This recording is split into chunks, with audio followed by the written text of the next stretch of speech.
જય માતાજી, જય શ્રી કૃષ્ણ. હું હિતેશ લુંબાણી. કેમ છો મિત્રો? આજે ચોટીલા તાલુકાનું ગામ છે મોલડીથી આગળ ઝીંઝુડા, જ્યાં આજે આપણે હક્કા બાપાના દર્શન કરવા આવી ગયા છીએ મિત્રો. તો અમારી સાથે તમે જોડાઈને રહેજો હક્કા બાપાના દર્શન કરવા.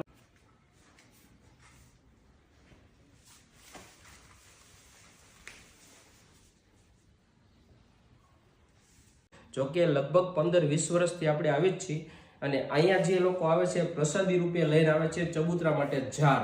જોકે તમે જોઈ શકો છો ઘણી બધી ઝાર છે અને આજે અમે પણ પપ્પા સાથે મોકલાવેલી છે ઝાર અને આજે અમે દર્શન કરવા પહોંચી ગયા છીએ મિત્રો. તો અમારી સાથે આ સરસ મજાનો વિડીયો છે, તો બધા તમારા મિત્રોને શેર કરજો. જય માતાજી.